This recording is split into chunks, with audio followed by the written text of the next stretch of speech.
Hi everyone, my name is Rishurio and I'm the owner of Blue Touch Cleaning Services.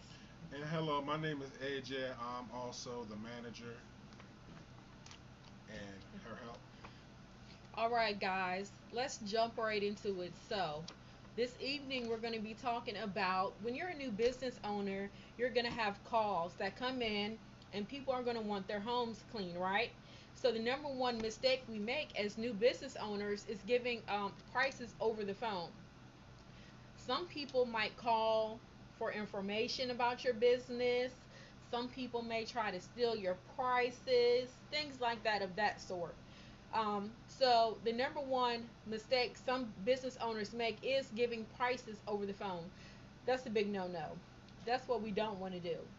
Cause when you, Every house, go ahead. I didn't mean to interrupt you, but when they're giving price, you can't be giving prices because what'll happen is these people going to inspect the prices and try to go by their budget, and then once you get there, then they're gonna want to hold you to your promise where the estimate and stuff like that. Then you have to correct them, or sometimes you'll have to honor it. But that's only the beginning of when you have your own setting your own business up. So what Sherry is saying is absolutely correct. Right. So you don't want to give guys any prices over the phone because that can throw everything off.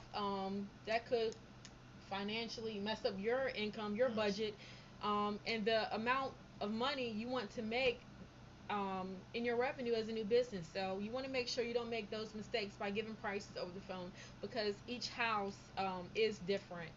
Um, Different houses may need special things done or whatnot. So you have to learn how to bid correctly um, under some circumstances. Yeah, you definitely when you bid you got to do it right because you can mess around and lowball yourself and not really getting paid your worth for a house. Because some houses are dirtier than other houses, so you have to do initial deep clean. So initial deep clean takes a little longer because you gotta clean everything down to the T. And once you know they look at it and then they say they want to get a contract with you, then you know you, you just gotta help them maintain it. Right, exactly. And another thing is when you also when you're doing new work for clients, you also want to have some kind of service agreement set in stone. So, a service agreement consists of the services that you'll be providing for that client.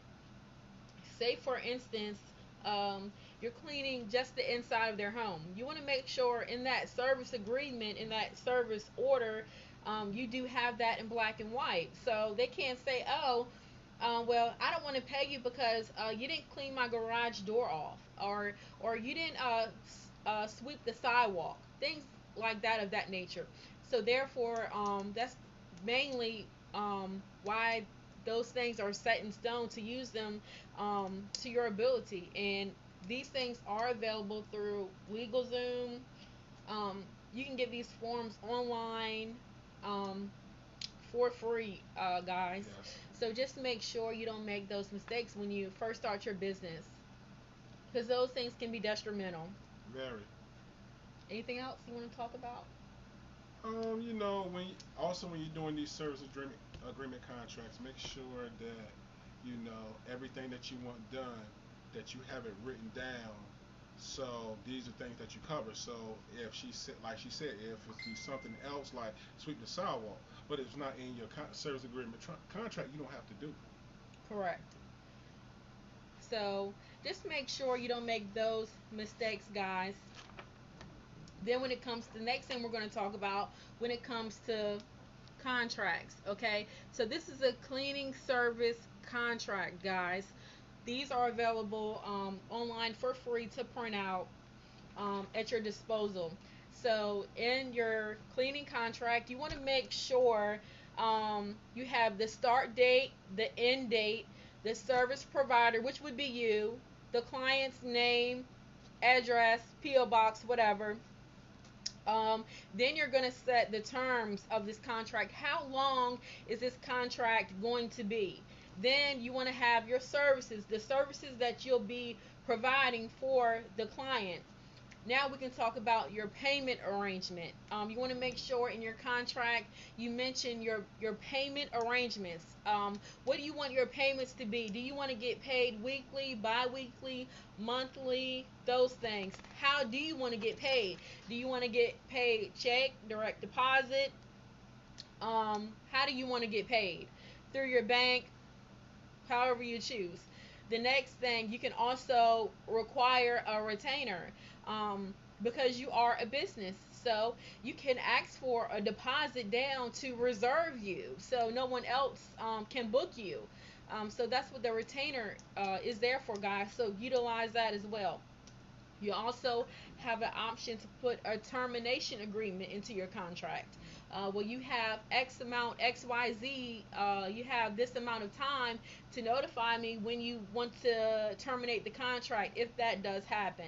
Um, but most of the time, if you do everything right, guys, clean how you're supposed to clean. Make sure you do a great job in the service that you provide, because this is your business. This is how you will be looked at. Um, so just make sure you train your employees correctly to do a good job, to look behind themselves, so you don't make any mistakes. Another thing, you can mention, you also want the state in which the contract is bonded in. So you do want to put the state in which the contract that you're the service that you're providing. You do want to put the state that this is taking place, and you could add any other additional terms or conditions to your contract that you come up with. And that's about it for the contracts, guys. So that's all I really wanted to talk to you about today. Do you have anything else, AJ? No, I just want everybody to just, have a more open mind. Don't be afraid to take chances, go out to the deep to achieve the type of reality that you want. All right, guys. Bye.